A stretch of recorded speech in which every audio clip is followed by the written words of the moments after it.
watching WCTV with me, Queen Banda. Today our topic is about opioids addiction. My guest today is Bill Pimento, right? I said that correctly? Yes. All right. And Allison McDonough, two Wareham residents who have said that it is enough. They want to take this fight within themselves and to fight it to make our community better. Just last year alone in Massachusetts, we had 2,069 opioid-related deaths in our state. That number is very high, and that number isn't dropping.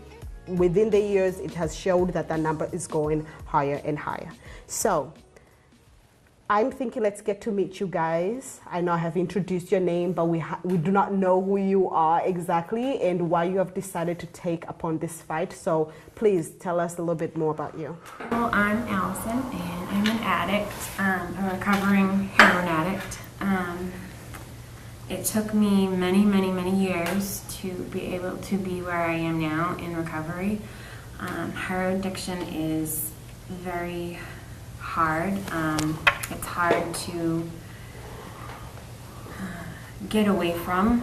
I think it's one of the most addictive things that there is. And you can also peril from it, so it's very dangerous as well. I almost succumbed to it many times. Luckily, I did not. And, you know, my gratitude towards that is that I want to help other people not lose their lives, and I want to help people to get clean just like other people help me. Very good, Allison. Well said, well said. And we'll dive in more into your efforts to not only create a better life for yourself, but for the community as well. So, Bill, let's meet you. Who are you and your efforts in cleaning the streets and helping people live a better life? Well, I'm Bill, and I'm an addict, and I sit here today with 3,383 days clean.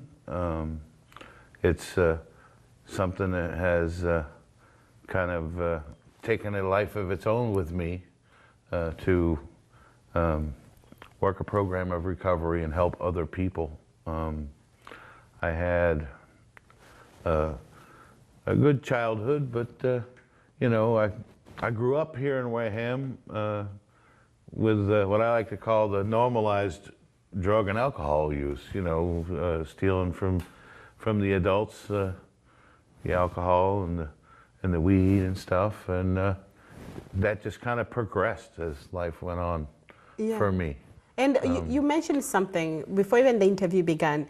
You said that growing up drinking or stealing beer from your grandfather or stealing a cigarette, it felt normal because since you were really young, you were either going with somebody to the liquor store or helping somebody bring liquor at home or seeing adults drink and smoke in front of you. So it kind of gave you that perspective that this is the normal childhood. So when did it occur to you that this isn't normal and I have a problem? It wasn't for about 30 years that I didn't realize, you know, because I picked up at a young age. I believe now that I've had the chance to look at some things and get some clarity about the disease of addiction. You know, I want to say that because it was so normal, the disease, I just substituted one substance for the next. When I went to, when I graduated from high school and I went into the Marine Corps, yeah, I stopped smoking weed and I stopped doing drugs, but I drank like a fish, right? So I substituted one substance for another. And then when I got out of the service, I said, I know I can't go back to Massachusetts because I know what's waiting for me there. I'll go to Florida. Geographical change did not work for me. I found myself, you know, drugs are cheaper in Florida, you know, this, that, and the other thing, you know, and it wasn't until I was 38 that I was actually at that point in my life where I had lost it all again. I had all these problems that I found out were my own inability to accept personal responsibility, and I landed in a treatment facility. Huh. And when I got to that treatment facility, I got the message that I needed, and it was pretty raw. Yes. You know, there was 40 people in the room, and the guy comes in and he's, you know, take a good look around, because I'm telling you right now, only 3 of y'all are gonna make it. And I thought, man, this guy's arrogant, you know? But today, with almost 9.5 years clean, I can tell you that there's like 4 of us. Now, same as your newfound passion for helping people, Alison, you have also a newfound passion for helping people. Let's talk a little bit about you. When I asked you to send me your bio, I remember the first sentence you said, you know, it was a good childhood. You had a great parents. You went to Catholic school. You were never deprived of anything. And normally when people think about addicts, it's normally the stories such as Bill's, must be coming from a very terrible neighborhood, terrible family, and that's how he ended up. Like, but yours is a completely different narrative. Now tell me how that narrative ended up, you know, leading you like almost the same path as Bill's. I have a chronic autoimmune disorder in my esophagus, which is very painful. Years ago, when doctors were prescribing a lot of opiates but didn't know the repercussions of it, I was one of those patients they were giving a lot of opiates to for my pain condition. That lasted about 5 years, and then they stopped and said, we have a new medication that's going to help you, and they never weaned me off the opiates, they just took me off of them, and I didn't realize that I had been getting addicted to them. And you know, I was at a friend's house one day in pain, and she said, oh, well, I know where I can get some OxyContin, and that's like Percocet, that'll make you feel better. And I said, all right, whatever. Not thinking really twice about it, just thinking I want to be out of pain. And I think I had already, as I said, I had already become addicted, and once I got that pill and took it, the game was over. I wanted it every day. It took away my physical pain, it took away my emotional pain, and it just really progressed from that. Buying drugs and getting into that place where you're meeting people that aren't exactly doing the right thing. I met an ex-boyfriend who introduced me to heroin, and I was scared of it. I knew, you know, this isn't a pill that a doctor prescribes, but I did it anyways, thinking, you know, I'll do it just this one day because I can't find or I can't get the, you know, pills that I usually get. And that one day, you know, turned into 7 years of a heroin addiction. Now you mentioned that one day turning to 7 years of a heroin addiction. And Bill, you mentioned that your first meeting at 12-step program, you know, the person telling you, look around, only 4 of you are going to be you're going to make it out here. And you're thinking, okay, no, you know. So, but most of the people in your situation or who have been in your situation have struggled with getting sober.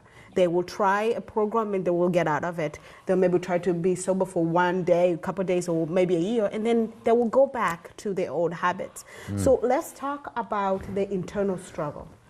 How come it's so easy to go back to it? An addict's mind works really differently than the normal mind per se. We are really good at lying to ourselves and saying, oh, it'll just be today, you know. We think we're invincible, you know, I'm not going to die from this, you know, I won't OD, I'll be okay.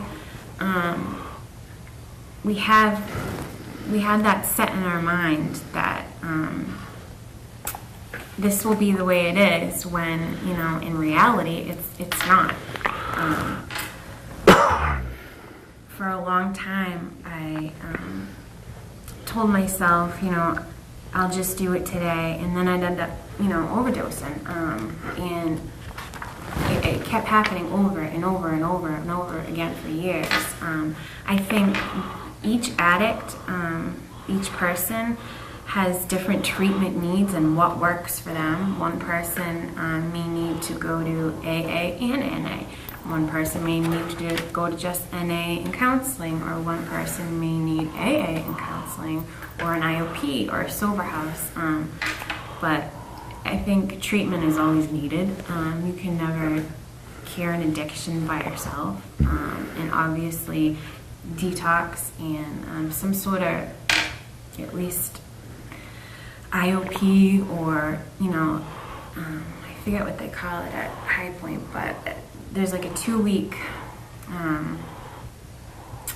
inpatient treatment afterwards. I think things like that are really needed.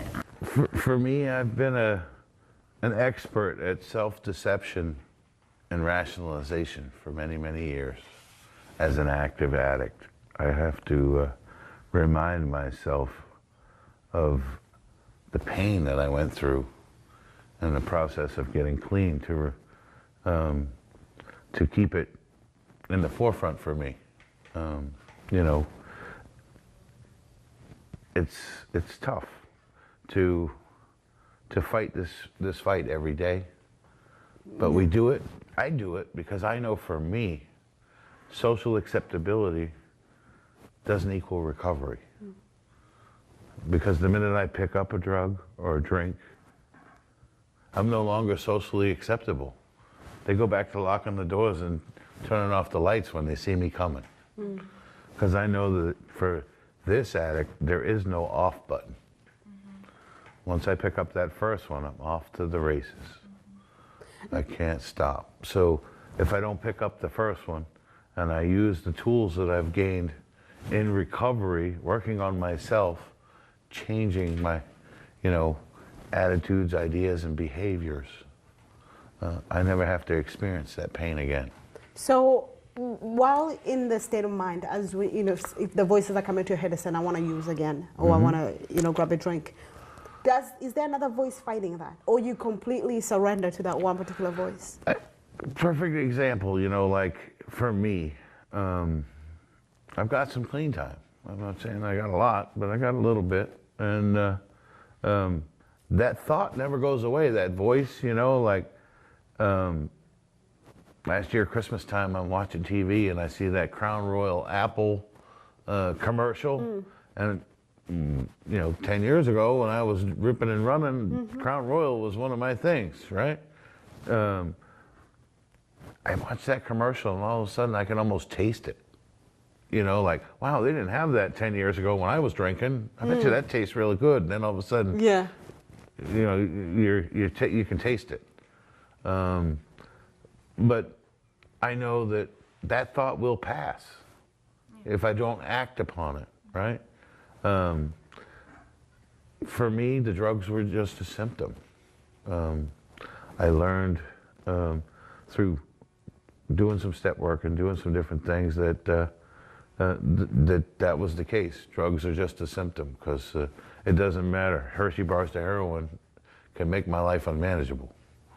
It's about, the obsession, the compulsion, the self-centered part of the disease that keeps it real fresh. So what was that last voice, or how did you ended up becoming sober? The last time that I went to detox, I was sectioned there by my parents. They had found out that I was using, and I had only relapsed for about a month that time, and I didn't even really want to relapse. It's crazy. There is that mental fight within your mind, the angel on one side and the devil on the other, fighting each other. And the devil took over at that point, and I had relapsed. And when I had gotten to WATC, which is the Women's Addiction Treatment Center in New Bedford for Section 35, I had known what clean time was like, and I knew that it felt a lot better than what I was feeling at that moment. Sick. Kicked down, like I'm here again, because that was the second time I had been sectioned within 5 years. I had been there 5 years prior. And I just didn't want to do it anymore, and I didn't want to die. I had gotten really close to death, and I didn't want to have my parents bury me. I remember my father giving me, a speech years before this, but saying, you're almost 30, I'm going to be 70 when you're in your 30s, and, I don't want to die, and have you die, and that really hit me. And I was 28 when I got sober, so right before that big 30. Yeah. And I wanted to live my life. I had known people that were sober for long periods of time, and I saw what their lives were like. And I had known people that had used their entire lives, and I saw what their lives ended up as. And I knew that it was possible to be sober. So, it wasn't easy when I got out of being sectioned.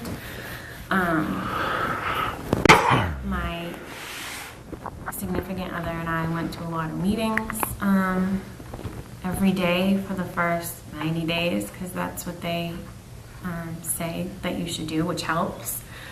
I got a sponsor. You talk to your sponsor. Even, the crazy thing that, might come up in your mind, I feel like using, because as addicts, we'll use because of anything. We'll use if it's raining, if it's sunny, if we've had a bad day, if we've had a good day, we'll use, for anything. And we can justify it because that's the, in our brain, that's what we do as addicts.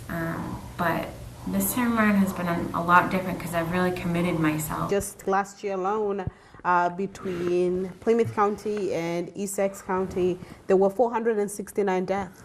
Those are not just overdose and people were revived. Those were actually people died. So asking you guys, what do you think this is a reflection of? Do you think it's the lack of resources, we need to have more, or is just the cultures, what you're talking about, the secrecy that we have? Yeah, there's a lot to it. Like for me, growing up, alcohol and pot smoking was normal, right? So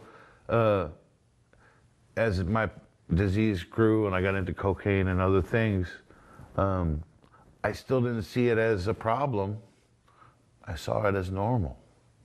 When you said the word addict, I applied the stigma to it that an addict had to be the junkie that was living in a cardboard box under the bridge. You know what? Addicts today are your neighbors. They're in our community everywhere. They're not just the homeless guy that lives in the box down the street, or those type of people. Everybody is susceptible to this disease.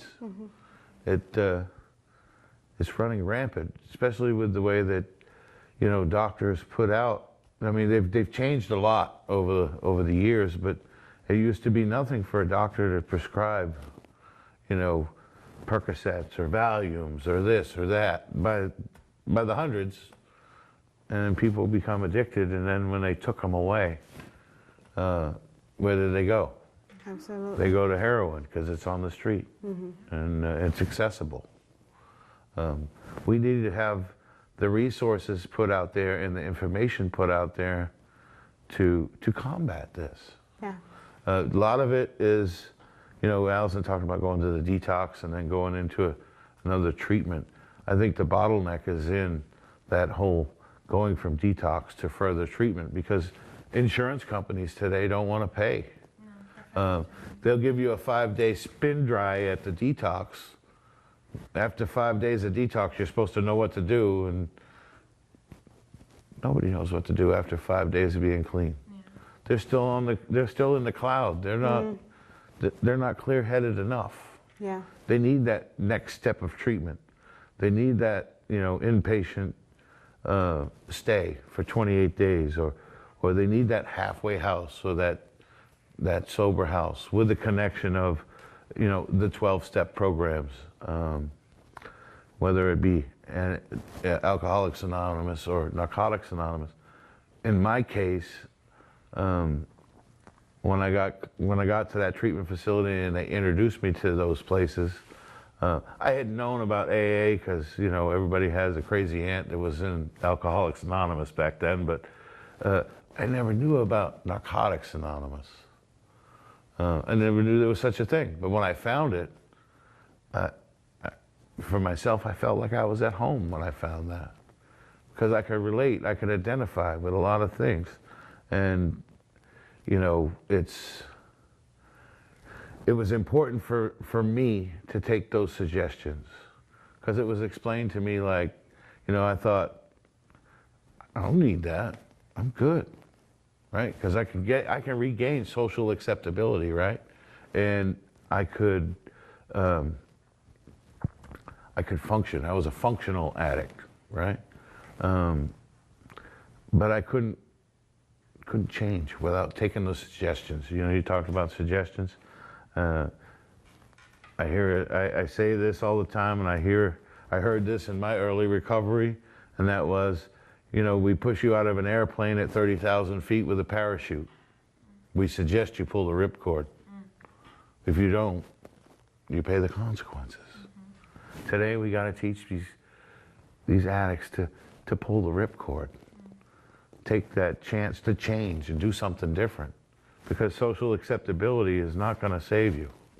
You know, I remember also telling my first sponsor that, you know, I got willpower, I'm good. Got willpower.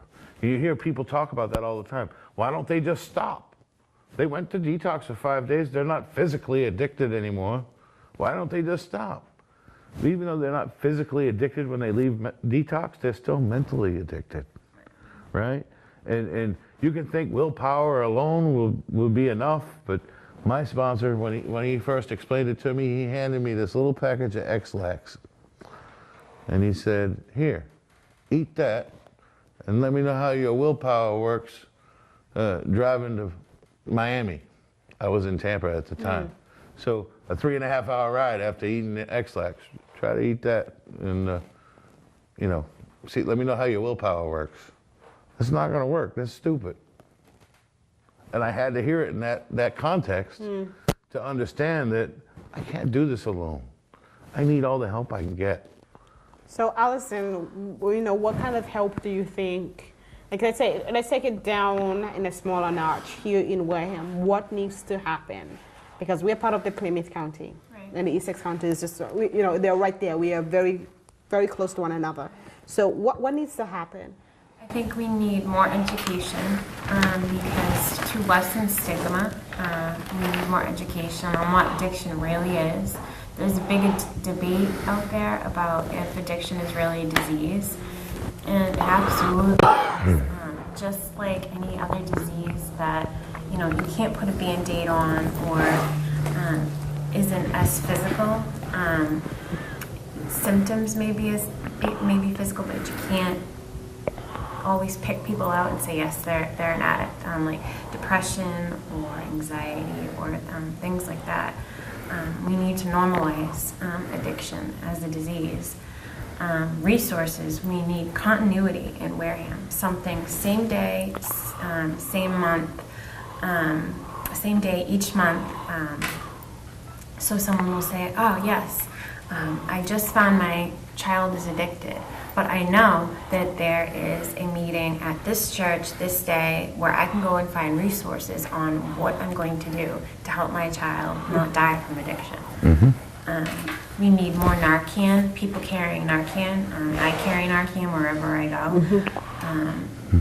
And I think we need to talk about it more, to let it be out there. And, you know, there's not people out there debating on whether diabetes is a disease. I think we need to stop debating on whether addiction is a disease and just start helping people. You know, it's better to help someone save their life than to debate whether or not they should be alive. So what is next? Let me ask for both of you. What needs to happen next to really make this talk more effective and not seem just another chit chat. And look at us, we're in a health class. What other better place we could pick?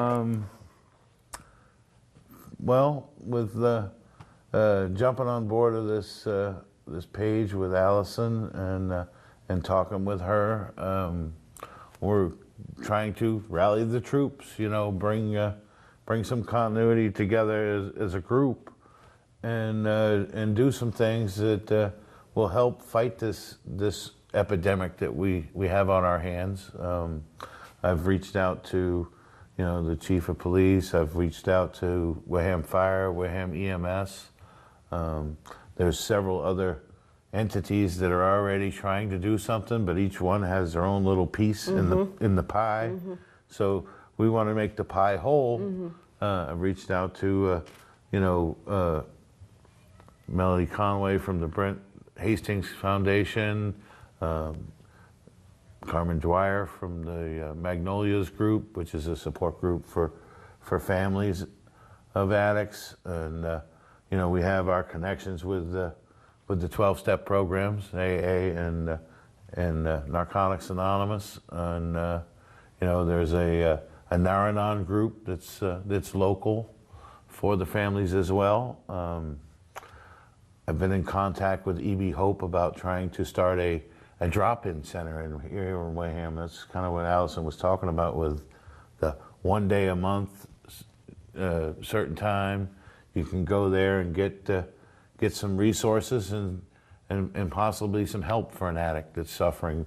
They have them over in Plymouth the first and third Tuesdays of every month, sponsored by EB Hope, where, you know, High Point, Gosnold, South Bay Community Services, Teen Challenge, all of those people come and they set up a table and they help, you know, get the resources out and possibly help somebody get into some treatment if necessary.